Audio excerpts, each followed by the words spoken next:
नमस्कार साथियों। हमारा मन हमारी सबसे बड़ी ताकत भी हो सकती है और सबसे बड़ी बाधा भी। यह हम पर निर्भर करता है कि हम उसे कैसे समझते हैं। इस वीडियो में हम बात कर रहे हैं कैसे हमारी सोच, भावनाएं और व्यवहार मिलकर हमारी जिंदगी का नक्शा बनाते हैं। यह सिर्फ एक थ्योरी नहीं बल्कि एक जमीनी सच्चाई है जिसे हम अपने रोज के जीवन में महसूस कर सकते हैं। चलिए हम सभी मिलकर मन को समझने की इस यात्रा को अपनाएं, क्योंकि जब मन शांत होता है तो जीवन सुंदर हो जाता है। और यही हमारा उद्देश्य है। ऑलवेज हैप्पी, ऑलवेज सक्सेसफुल, सदा खुश, सदा सफल। हम सब अपने जिंदगी में कभी ना कभी सोचते हैं। हम जैसे सोचते हैं वैसा क्यों सोचते हैं, हम जैसे महसूस करते हैं वैसा क्यों महसूस करते हैं। और सबसे बड़ा सवाल, क्या हम अपनी सोच को बदल सकते हैं? यही वो जगह है जहां मनोविज्ञान, साइकोलॉजी हमारे जीवन की एक अमूल्य कुंजी बन जाती है।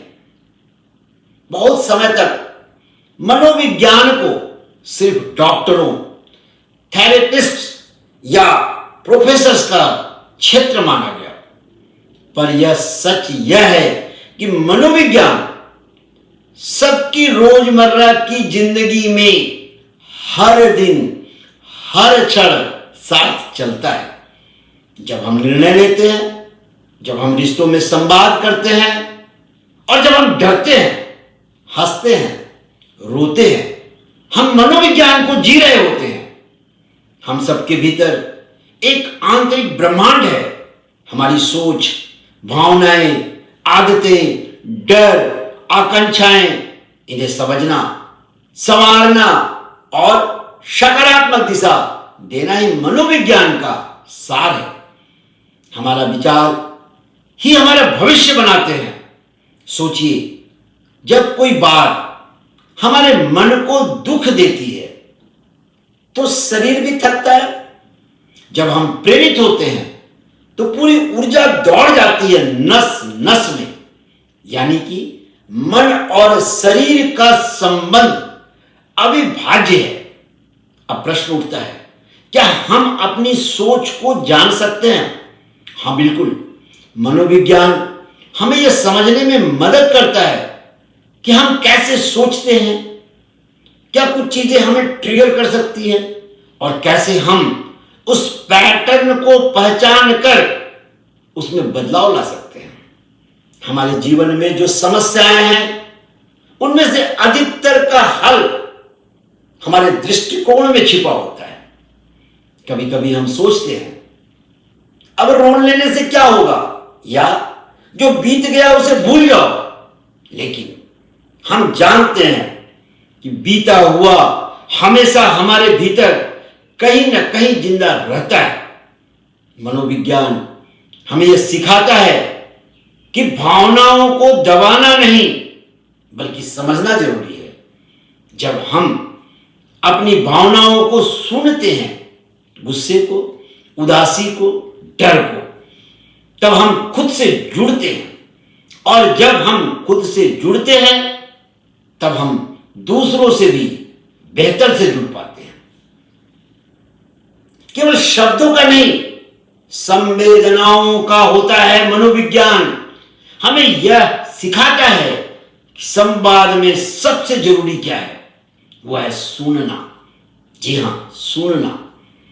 बिना टोक के, बिना जज किए, बिना जवाब देने की जल्दी में जब हम अपनों को, अपने बच्चों को, अपने बुजुर्गों को, अपने सहकर्मियों को सुनते हैं, तब हम सिर्फ शब्द नहीं, उनके अनुभवों को स्पेस देते हैं।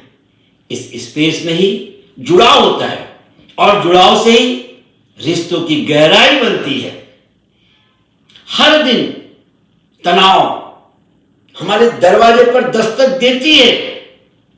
उस तनाव से हम परेशान रहते हैं और उसके कारण दूसरों को भी हम तनाव में ला देते हैं, कभी काम के कारण, कभी रिश्तों के कारण, कभी अनजाने के डर के कारण। पर सवाल यह नहीं है कि तनाव आएगा या नहीं, सवाल यह है कि हम उसकी प्रतिक्रिया कैसे दें। तनाव मेरा है, उसके कारण दूसरों को भी तनाव में ले आए। मनोविज्ञान हमें यह सिखाता है कि जब हम रिएक्ट नहीं, रिस्पॉन्ड करना सीखना चाहिए। हर बात पर रिएक्ट करना नहीं चाहिए, उसको रिस्पॉन्ड भी करना है। हम गहरी सांस लें, अपने विचारों को पहचाने और फिर निर्णय लें। आज से ही हम एक छोटा अभ्यास शुरू कर सकते हैं। हर बार जब मन बेचैन हो तो रुकें, 3 गहरी सांस लें, अपने मन से पूछें, जो मैं सोच रहा हूं क्या वो सच है? क्या इसका कोई और मतलब हो सकता है? यकीन मानिए, यह अभ्यास हमारी दिनचर्या बदल सकती है। मनोविज्ञान का मतलब सिर्फ खुद को समझना नहीं, बल्कि दूसरों को भी उनके अनुभव के साथ स्वीकार करना। जब हम कहते हैं उसे तो बस ज्यादा सोचने की आदत है या ये सब मन का वहम है, तो हम अनजाने में किसी की पीड़ा को छोटा बना देते हैं। हमारे समाज को अब करुणा आधारित समझ की जरूरत है। हमारी बातचीत, हमारा व्यवहार, हमारी प्रतिक्रिया, सब में संवेदनशीलता होनी चाहिए। मनोविज्ञान हमें सिखाता है कि मानसिक स्वास्थ्य भी उतना ही महत्वपूर्ण है जितना शारीरिक स्वास्थ्य। मानसिक स्वास्थ्य शारीरिक स्वास्थ्य को भी बिगाड़ देता है, उसके बैलेंस को खराब कर देता है। हर इंसान के भीतर एक शक्ति है, सेल्फ बिलीव की। हमारे विचारों की दिशा ही हमारी पहचान बनाती है। अगर हम अपने अंदर के डायलॉग को बदल दें, मैं कर सकता हूं, मैं ठीक हूं, मैं सीख रहा हूं, तो हमारी दुनिया बदल सकती है। मनोविज्ञान हमें अपने डर से दोस्ती करना सिखाता है। वह डर जो हमें आगे बढ़ने से रोक रहा है, उसे पहचानना, स्वीकार करना और फिर धीरे धीरे पार कर जाना। यही है मीनिंगफुल ग्रोथ। तो साथियों, मनोविज्ञान हमारे भीतर झांकने का दर्पण है। यह हमें यह नहीं बताता कि हम क्या करें, बल्कि यह सिखाता है कि हम क्यों करते हैं, और यही समझ हमें बदलाव की शक्ति देता है। तो चलिए एक छोटी सी शुरुआत करें। आज से हम अपने मन की भाषा को थोड़ा और समझें। हम अपने और दूसरों के अनुभवों को सम्मान दें।